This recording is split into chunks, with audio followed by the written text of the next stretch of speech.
अब तकरीबन ये तय हो गया है कि उपेंद्र कुशवाहा एनडीए का हिस्सा बनने जा रहे हैं।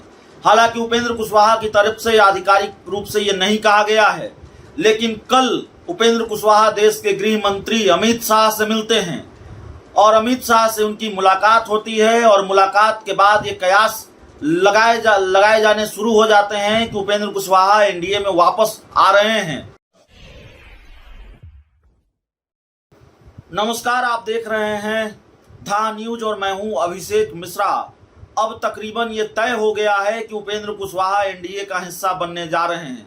हालांकि उपेंद्र कुशवाहा की तरफ से आधिकारिक रूप से ये नहीं कहा गया है, लेकिन कल उपेंद्र कुशवाहा देश के गृह मंत्री अमित शाह से मिलते हैं और अमित शाह से उनकी मुलाकात होती है और मुलाकात के बाद ये कयास लगाए जाने शुरू हो जाते हैं कि उपेंद्र कुशवाहा एनडीए में वापस आ रहे हैं। हालांकि न तो बीजेपी की तरफ से इसका आधिकारिक ऐलान हुआ है और न ही उपेंद्र कुशवाहा की तरफ से, लेकिन आज उपेंद्र कुशवाहा पटना पहुंचे हैं और एनडीए में वापसी की बात को उन्होंने खारिज नहीं किया है। हाँ, अमित शाह से जो उनकी मुलाकात हुई है उसको लेकर उन्होंने इतना जरूर कहा है कि समय आएगा तो बताएंगे। तो चलिए उपेंद्र कुशवाहा का पूरा बयान ही हम आपको सुना देते हैं, वो क्या कह रहे हैं। एनडीए में कब शामिल हो रहे हैं? देखिए, हमने कहा कि जब मुझको जो बात बतानी होगी तब हम आपको बुला करके बताएंगे। अभी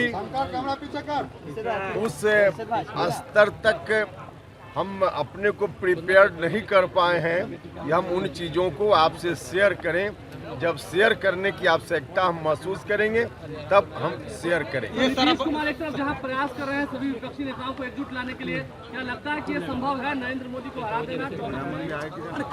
देखिए, इस पर तो हमने कई बार कहा है कि श्री नरेंद्र मोदी जी के समक्ष कम से कम 2024 में तो कोई चैलेंज नहीं है। जहाँ तक नीतीश जी के प्रयास का सवाल है, पता नहीं किस रूप में आप लोग उनके प्रयास को देखकर चर्चा करते हैं। क्या नया था उसमें? जाकर के मिले कुछ लोगों से, मिलने के बाद मीडिया से जब मुखातिब हुए उस वक्त सिर्फ वही लोग थे, उन्हीं पार्टियों के नेता थे जिन पार्टियों के साथ बिहार में नीतीश जी होते हैं, कांग्रेस, आरजेडी, जनता दल यूनाइटेड। तो इतने लोग तो यहाँ भी बिहार में भी होते हैं नीतीश जी। तो इतने लोग जिनका महागठबंधन कथित रूप से बिहार में चल रहा है, उसी की मीटिंग दिल्ली में जाकर उन्होंने कर दी। इसमें क्या नया है? कुछ भी नया नहीं। के नेता कह रहे हैं डील क्या हुई है बताएं। आरजेडी कह रही है कि डील हुई है। कितने सीटों में लड़ेगा लोकसभा चुनाव? चर्चा इस बात की कि 3 सीटों पर आपकी समझौता की बात हो रही है। पता नहीं, अब आपको जब मालूम है तो हमसे पूछ क्यों रहे हैं? देखिए, हमको जब जानकारी देनी होगी तब हम देंगे, अभी आवश्यकता नहीं है।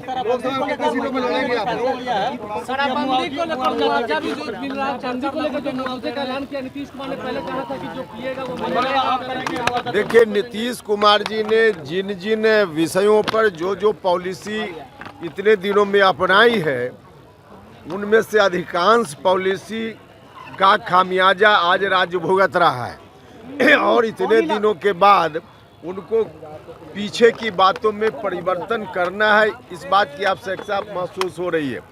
अभी आपने देखा कि शिक्षक बहाली की जो प्रक्रिया है राज्य सरकार की, इस संदर्भ में बार बार हम लोग बोल रहे थे यह प्रक्रिया आपकी गलत है, इससे क्वालिटी शिक्षा की अच्छी नहीं होगी, बिगड़ रही है। आप इसको बदलिए, शिक्षकों की बहाली आयोग बनाकर कीजिए। तो हम लोगों की बात पर कभी उन्होंने ध्यान नहीं दिया और अब जाकर उन्होंने उसमें संशोधन करके हमने जो कुछ कहा था उसी के अनुकूल अब प्रक्रिया निर्माण का काम उन्होंने किया है। तो नीतीश कुमार जी तो खुद ही अब इतने दिनों में 17-18 साल में उनकी उस बहाली की प्रक्रिया के कारण जिन बच्चों का भविष्य बर्बाद हो गया उसको कौन लौटाएगा? तो हर मामला में नीतीश जी उसी स्थिति में है।